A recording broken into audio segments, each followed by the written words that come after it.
What up? This is Mastermind, aka Denmark VC, straight out of St. Paul, TC, Minnesota. Salute. I gotta say, it was the connection. You know, like, I came up on like early Ice Cube, you know what I'm saying? Tupac, you know, way back in the day when he first came out with, you know, Tupacalypse.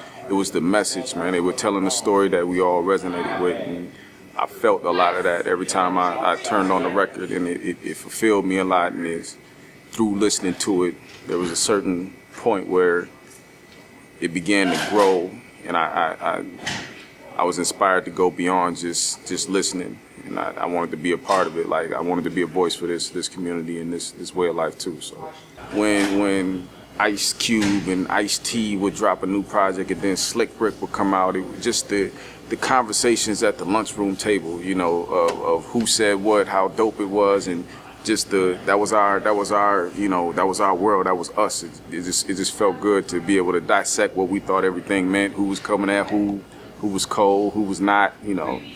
That was my earliest memories. My favorite was like Slick Rick Bedtime Story. That was one of my all-time favorite, hands down, ever written pieces of rap music. So really, I mean, it was just me and my moms, you know what I'm saying? We moved up to Minnesota from Mississippi, so it was just me and her, and as far as she was concerned, anything that kept me out of jail, she was great before, you know, and not too much cussing, but, you know, that's just how she was. Real religious woman. I'm sure a lot of people could relate to that, but, you know, she didn't have any real objections as long as it was something positive and it kept me occupied and, you know, away from certain elements of society.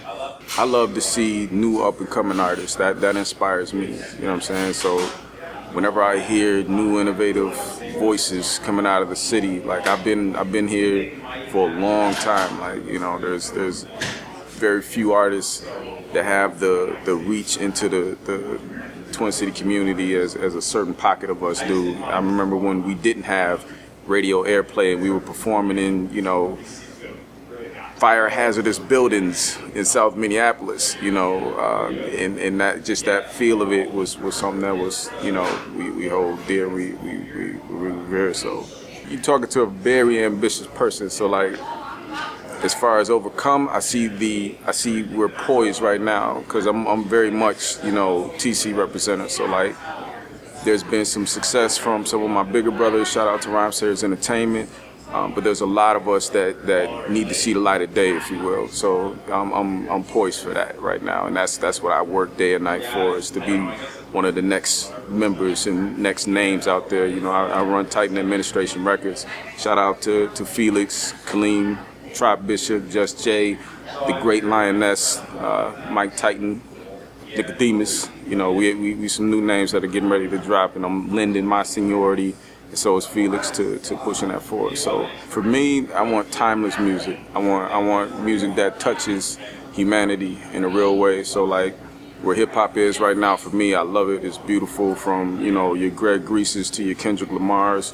I'm happy to see hip hop come back to not even come back to emerge to more of a human connection for the urban scene, you know, painting a different picture, showing people that there are people, you know, inside of certain neighborhoods that people write off that have deep, profound thoughts and ideas and dreams. So I'm happy to see hip hop turning the light back to that. You know, we kind of seen it with Outkast, and then, you know, it took a turn and went down another route. You know, we waited it out, and I see that creativity emerging again, and that voice and that connection emerging. So